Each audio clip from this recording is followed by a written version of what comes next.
Welcome to Fast Pace, the new growth, leadership and management podcast featuring Josh Phegan and Dean Mackie. We wanted to peel back the layers on what happens in the world of fast-paced real estate agencies, from new leadership models to the management challenges we all face each day. This is about a new era in the estate agency sector. Rapid changes to business models, service lines, remuneration and growth present the greatest opportunities that we've ever seen. Sit back, get inspired, grow your skills, and reimagine what's possible with Fast Pace.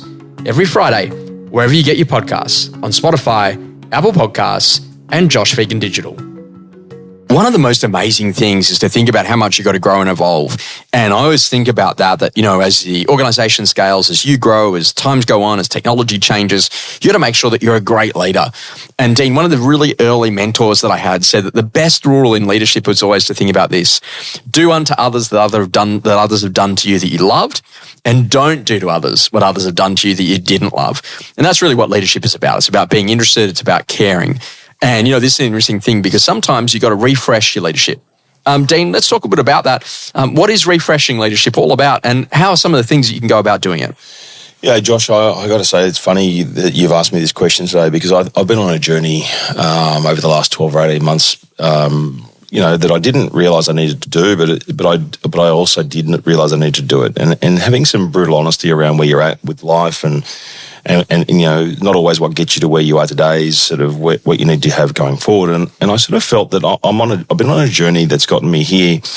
But at the heart of it, being a good leader requires a lot of personal honesty, a lot of looking in the mirror around, who you are and what you're on about. And I think there have been times at which I've been really proud of my leadership. And there have been other times when I've questioned, some decisions and some even my own behaviours. And then that's led me down different pathways, either good or bad. And so, I sort of got to a point at the end of last year that I was thinking, I'm just not at my best self. I just don't feel as though I'm heading in the direction that I want to in life, really, and felt fairly disconnected. And so it didn't matter what I was achieving at work or what was going on. I just wasn't feeling very happy about it. I wasn't feeling very satisfied. And so I sort of found myself then showing up in ways at which I just wasn't enjoying. And, I got to a point where I had a moment and I just realised I needed to make some change. And that change, though, hasn't been, I'm going to go do some more ice baths and a bit more meditation and swim in the ocean and, whatever. It hasn't been about that because there's little things that sometimes you can Band-Aid over stuff. Yeah. And I think that we tend sometimes when we're moving really quickly, we sort of paper mache over things and sometimes can push things down. And in many respects, it becomes inauthentic. You're not living then your authentic self around your own self-integrity. And when that happens, I think your leadership suffers, and I feel as though there's been times that's happened for me. And perhaps I've done the paper mashing, I've done the ice bath, I've done all the things and done all the G-up stuff, and but going a bit deeper and saying, well, where's that coming from? Where's that disconnection coming from?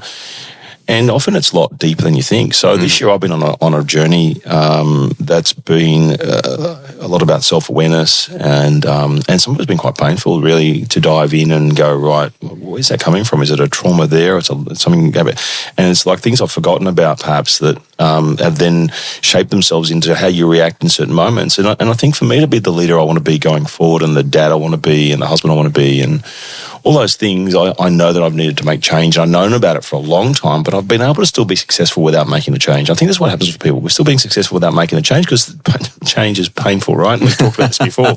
You've got a famous quote about that. The pain of change needs to be worth it. Yeah. Spot on. So I think that, what I've now realised is that the journey of becoming a better leader is not something you can do over a 6-week program. It's an ongoing journey for life. Because just because you're a good leader in a moment, a particular time, doesn't mean that same leadership style or that particular way is going to be successful going forward. And often, you change. So I think you need to be, as a leader, very self-aware. And I think when you're not, things can get away from you quickly. So I think that effective leadership requires continuous growth and adaptation.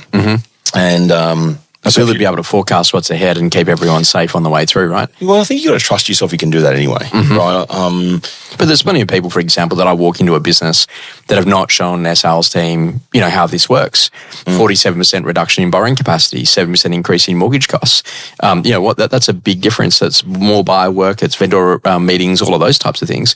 So how do I keep people ahead of what's going to happen inside of the curve? And as a leader, make sure that I've refreshed my leadership skills. That's part of the job. Yeah, I mean that's part of the job. I'm talking about probably a bit deeper around your leadership skills. Around, leadership often requires you to stand in front of people and ask them to follow you in a particular direction, right? I mean, tactically adjusting what you're going to do because the market's changed is really just part of it, right?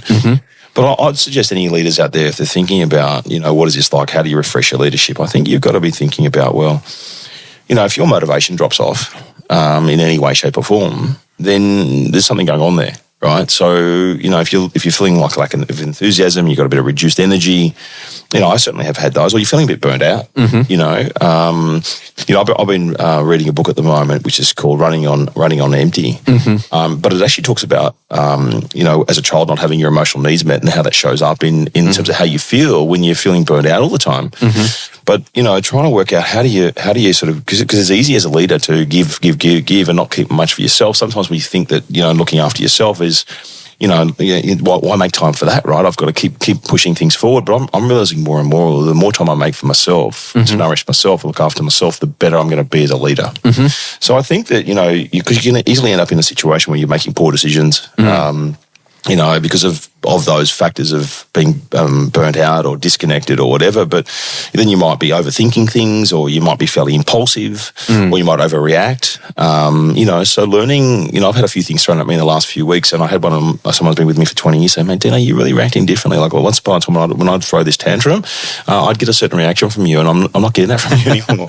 and I think it's just because of self-awareness, right? And I feel as I'm getting to be a better leader, and I think sometimes when you've got strained relationships, which we all have sometimes, you might have conflict with a team member, or you might have difficulty communicating things properly, or you lose a bit of trust, right? These are all the things that you've got to probably stop off and look at and go, well, how do I refresh my leadership? And it's not easy, because it often requires you looking in the mirror at yourself and saying, well, how can I get better? And so traditionally, I have gone to reading different books on different stuff. Adam Grant's book, Give and Take, all about that. Like, literally, when you're a giver, naturally all that you feel that people are doing is taking, but they're never coming back and saying, hey, by the way, this is what I've done with what you've said. Like, that can be the most disheartening experience. And then there's the other conversation about, like, okay, great, my leadership skills are not great. These meetings are not going where they need to go. So I've got to get better at that. So I would go and pick up a leadership book around meetings suck. Some people might actually start avoiding them. Yeah. You know what I mean? Because for a leader, sometimes some people look at you as though you've got to have all the answers and so forth. So, and if you don't, sometimes you can easily go into avoidance because you're not knowing how to deal with that situation. Yeah. So therefore you go, well, and often there can be ego involved. Well, I do know everything, right? So, but in your case, you're actually taking it and going, well, I'm going to go and learn, right? Because I think that's the thing when you talk about leadership, is when we talk about continuous learning, it's like, well, self-improvement requires you to read books and articles, right? It means you to attend conferences and seek some mentorship and do the self-reflection, So someone said to me the other day, like, what's driven you so much? I said, I love solving problems. Like, give me a good, juicy problem and Dean Mackie and a whiteboard and we'll have that thing nutted out in under an hour.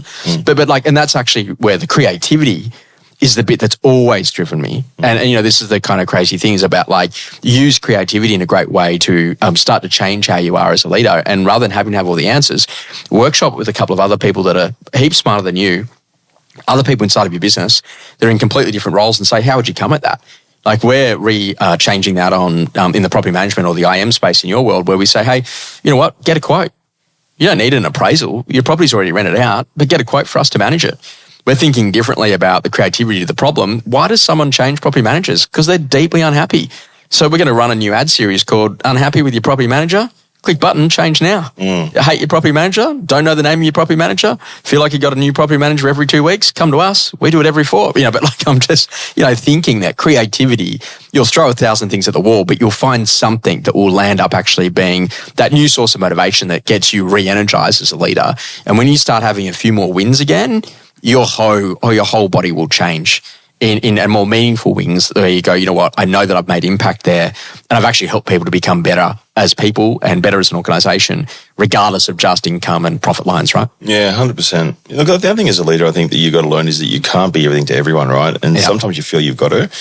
And you've got to be everyone's hype guy and you've got to be Mr. Positive all the time and all those things. But I think sometimes getting out of your own way and giving other people the opportunity to do that too is also a bit liberating. You know, I've found that as a leader, once upon a time, I felt I had to be there first thing and last thing out, you know, and now I'm realising that I'm not as effective, or I get in people's way and I throw too much at people because I'm like next. Whereas I just find I've got to put some stuff on the table and get out of the way because otherwise I'm actually counterproductive.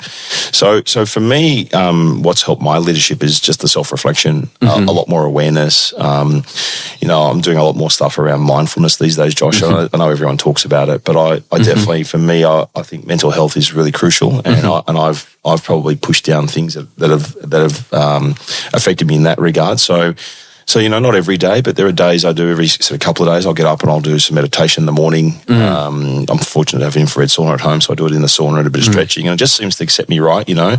And then my wife and I, we do some meditation on the way to bed together. So, you know, like I think that, you know, if you can just get a bit of self-regulation and be a bit empathetic with yourself and others, and focus on, you know, it's a lifelong learning exercise, and you don't have to be perfect every day.